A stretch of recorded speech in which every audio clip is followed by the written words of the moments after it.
जय हिंद साथियों, स्वागत है आप सभी का आप सभी के आपके अपने YouTube चैनल पर। साथियों, आप देख रहे हैं सैनिक सुविधा YouTube चैनल।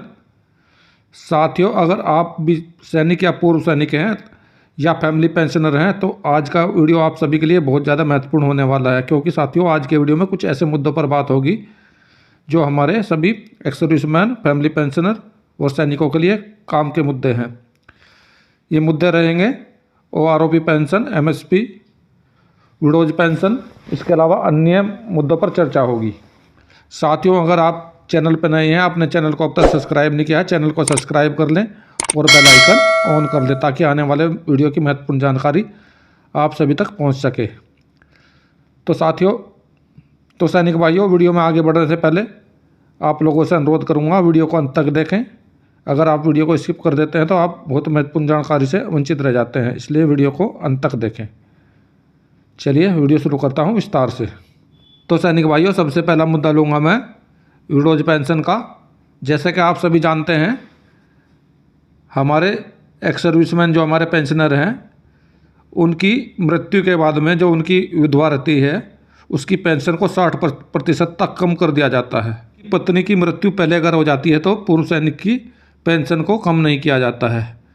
तो इसके बारे में हमारे एक्स सर्विसमैन संगठन की सरकार से कई बार बात हुई है और सरकार को बताया है कि विधवा की पेंशन को कम न किया जाए, उसकी पेंशन को पूर्व सैनिक की मृत्यु के बाद भी बराबर रहना चाहिए, क्योंकि विधवा के खर्चे भी उतने ही होते हैं जितने पूर्व सैनिक के जिंदा होने पे होते हैं, बल्कि उसके खर्चे और ज़्यादा बढ़ जाते हैं। Need for widows pension equal ex serviceman pension, विधवा की पेंशन को पूर्व सैनिक की पेंशन के बराबर किया जाए। तो साथियों, ये काफ़ी लंबा इन्होंने एक ब्रीफ लिखा है, यह आप देख सकते हैं, नीचे साइन किए हुए हैं major general Satbir Singh, retired adviser United Front ex serviceman and chairman Indian serviceman movement. आप इस पूरा नोट को, वीडियो को पॉज करके देख सकते हैं। तो सैनिक भाइयों, आप लोगों की सुविधा के लिए मैं इसको अभी आप लोगों को हिंदी में दिखा देता हूँ पूरा इसमें इन्होंने क्या लिखा है, ताकि आप और हम अच्छी तरह से इसको समझ सके। सैनिक भाइयों, जो लेटर मैं आपको इंग्लिश में दिखा रहा था उसी को मैंने हिंदी में कन्वर्ट किया है ताकि आप और हम इसको आसानी से समझ सके। तो देखिए, अभी मैं आपको पढ़ के दिखाता हूँ।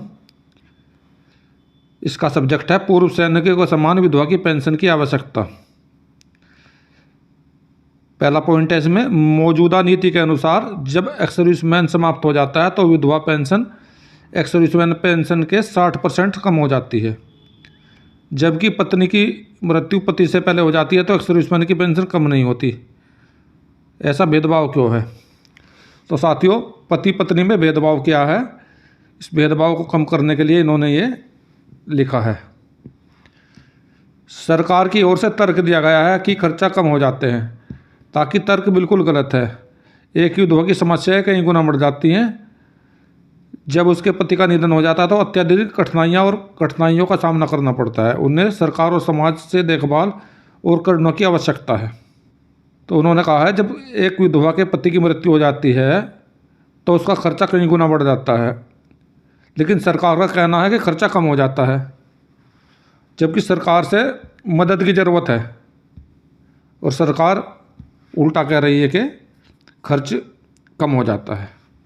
पॉइंट नंबर 3, लगभग देश में 6.45 लाख विधवाएं, लगभग हर साल 40-50 हज़ार सैनिकों की मौत हो जाती हैं।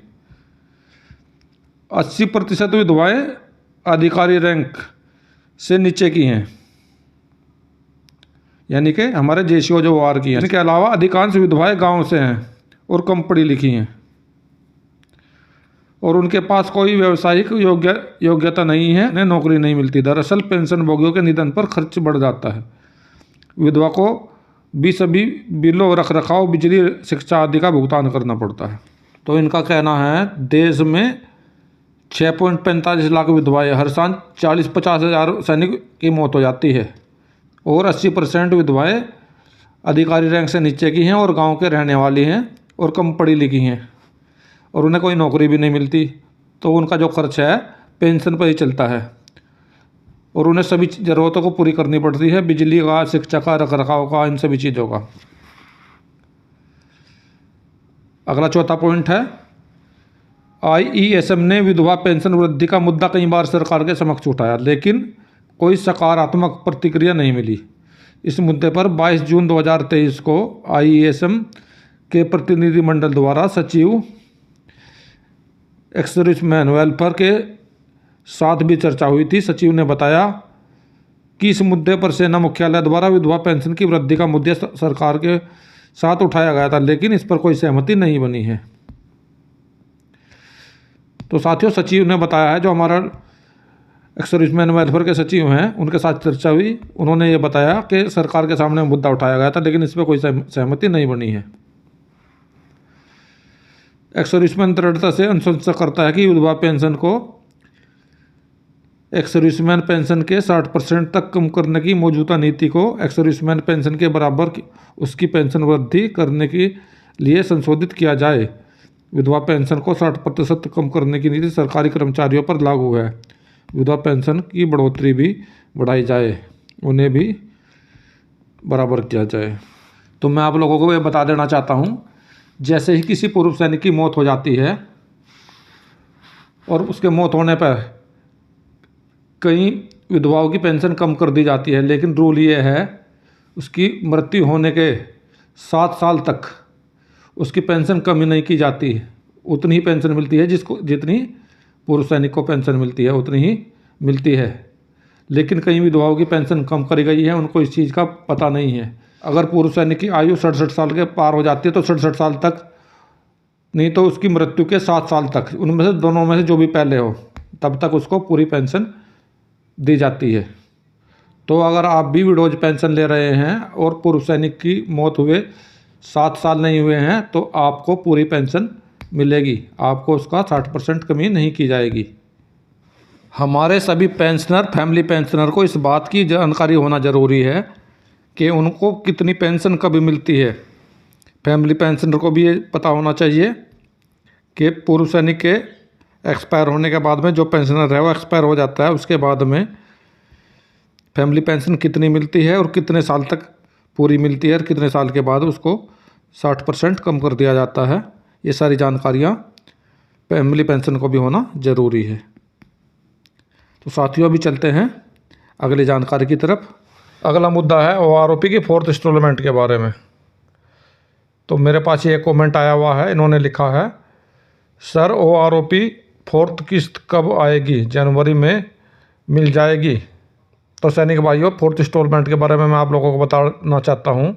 ये आपकी 28 फरवरी 2024 तक हर एक आदमी को आप लोगों की OROP की 4th इंस्टॉलमेंट मिल जाएगी,